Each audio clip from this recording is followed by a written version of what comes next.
Executive Vice President of the Global Trade Bank at Afreximbank, Haitham El-Mayagi, says Africa has an opportunity in the current geopolitical crisis and should not waste it. He spoke to Arise business correspondent Rutu Sudiri in Davos at the World Economic Forum. This was a very interesting Davos round, and the dialogue theme was really interesting because actually it's what we felt more this time. And the whole idea is now, with all the changes and the shifts that we're seeing around us in the globe, dialogue is very critical. And also Africa should not really waste this chance to talk, to readjust, and as I said, never waste a good crisis. So what's happening now is that we have seen more dialogue than any other year, and the narrative that typically used to be shaped and we should only consume it or absorb it has started to be like Africa is now part of constructing the narrative, is not only consuming the narrative, and we're trying to push our stories. I'm trying to find a lot of opportunities that's happening with this shift that's happening. So we can definitely feel the level of dialogue, the level of discussion in this very special year of Davos. Now, the World Economic Forum have released their, global risk report for 2026, and geopolitical tensions will top that list. What do you think that could have, or the kind of impact it could have on trade? So typically, the shifts we're seeing is unprecedented. Like, we see a lot of shifts now between the centers, the buyers, the sellers. But let us zoom to Africa. I think it's a good time for Africa. And actually within our customer, we see a lot of countries that now topping the charts in vegetable export and this or that. And they never had this chance before this shift started to happen. And some of the major players started to find it difficult to access some markets, while African countries started to have a better positioning globally. So I think it's, like I was saying, it's a crisis that some people did not waste. But we definitely feel the shift. But also we can pull this shift to our advantage. We see now a lot of countries that have difficulties exporting globally to US, for example, started to feel like, why don't we go to Africa? There is a lot of nearshoring happening because of this shift from Europe. Instead of putting their factories far east or anywhere, so why don't we put it with our neighbors here? You see a lot of this happening in Egypt, for example, on this free zones and the amount of growth, exponential growth that they have, and within people moving factories there. So this geopolitical risk, in one hand, yes, it started to put their weight on our trade, but on the other hand, people have used it. The issue also that we faced in Africa, risk perception of Africa was high anyway. So if you look at the number of meltdowns that happen globally, you don't see them in Africa, but you don't see Africa rated AAA, for example, because of whatever reason and the way they structure it. But technically, the risk perception was already in our disadvantage. So with this shift, it didn't really increase the risk perception of Africa, but actually made us at less disadvantage, given that we started to gain from other areas and so on. Okay. Now, so does that mean that Africa can still take advantage of the world moving away from multilateralism and to more bilateral trade? Because I don't know if you want to give your thoughts on President Trump's speech, but there seems to be a divide between the US and Europe. Macron was speaking in favor of multilateralism, and even the World Economic Forum's latest report talked about multilateralism being on the decline. So is that still going to impact trade, or you think that Africa can still thrive in trade despite that? Well, Africa still strive, and if you're already talking to a multilateral, we are multilateral, and we feel that our role is even growing further and further in supporting countries as they unite financially through us. Because you see, African countries put their money into Afreximbank, sign treaty to make sure that there is one entity to protect them and to help them when the going is not good and when the going is good. So I think what's happening is typically shifts that actually right-size things and correct things. And you see what happened in the continent when they start to get less aid, for example, but actually this makes them more awake, more alert, more fit, because now they don't put this as in balance sheet as an income anymore, but now let's see from what we sell, how can we eat? and it's like, it's healthy, I would say.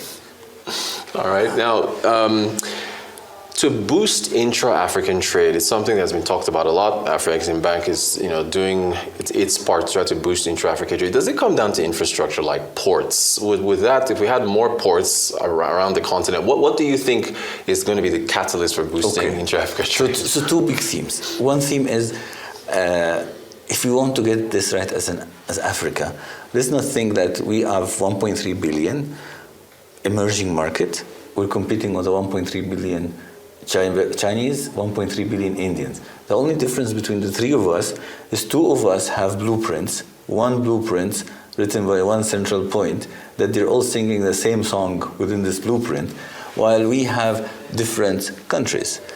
And unless we start to think together on what are the blueprint, for example, for logistics, it's not a port, it's like what are the 14 most important roads that we all together need to build to be able to trade with each other without going to Europe and back. What are the 3 points that we need the biggest ports in Africa? Which airport? Shall we use waterways in some areas? And so we need to come up around one plan that we all sing and build it together, so that our dream of connecting, because let's not forget, during colonization, all of our roads were mine to port out. We were not designed into mine to factory or mine to my neighbor. And we need a blueprint to get us out of this that is financially backed by everything. So this is one thing. The other thing is there's a big push. Like today I was speaking on Accra Reset and the whole thing. There's a big push of now two areas. One, we need structured intra-Africa projects such as multi-country, which is value addition in raw material, because you need the raw material, you need someone to manufacture, and you need someone to consume.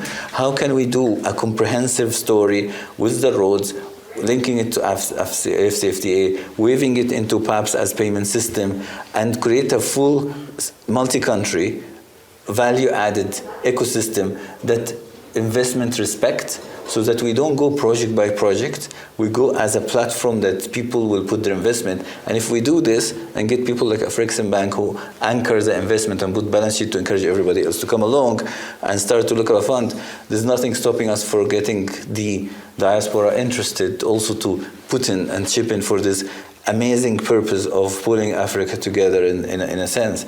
So I think the whole idea is we cannot compete alone. We have to play together, because our competition, if we say so, are coherence. And this is very obvious. You have a 3 trillion GDP, while you have 10 and 25 on the other side. And even if you even look at it as a different perspective, you have a 3 trillion GDP and California has 4.5. So we need to really know that the story is, let's grow our GDP. We will not grow it if we think alone. Let's stop thinking borders, let's think corridors. All right. You're having the Africa Collective Davos 2026. Can you talk about that? You've had a lot of activities here. The Afreximbank, of course, hosting this. What's that been about? So we've been doing this for the last 3 years. And it's a good way to, one, connect with these partners, but also to shape some of the sessions the way we want to focus it. Focus on specific niche segments or invite people around Davis to a specific theme we want to do.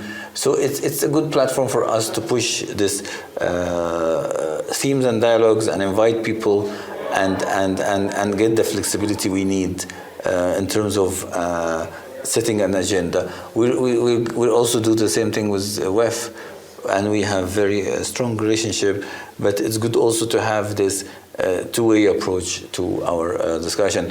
As you say, it's about dialogue, it's about changing narrative, and it's about how to generate more meaningful Africa structure and transactions, and this platform helps us to do this. All right, my final question for you, sir. What's your outlook for 2026 in terms of trade for the continent and so on? I think we're advancing very well.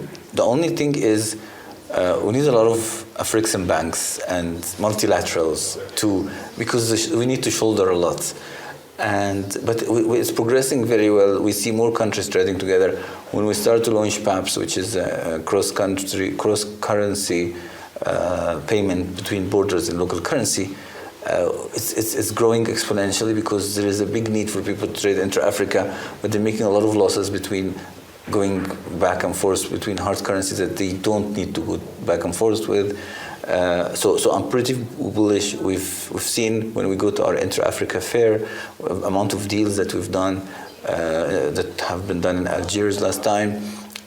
We are seeing when we launched our online platform to do Intra-Africa Boost, we have 9,000 requests for proposal and people offering goods on once we started. So in general, and we see also another thing that the AFCFTA's policies and the whole thing have matured a lot, and I think it's time now to move more into execution, because a lot of countries already have the regulation they need, but they need now to make it working for them, not only helping the AFCFTA to make it happen, not just approving regulations. My outlook will start to grow, and I feel it now with the shift on the global geopolitical scene, is that we started to look into each other more. We started to make partners of each other more than before. Well, still some takeaways from Davos 2026. A number of critical, key conversations were had by our analysts and anchors there who were reporting the events from the World Economic Forum Davos 2026.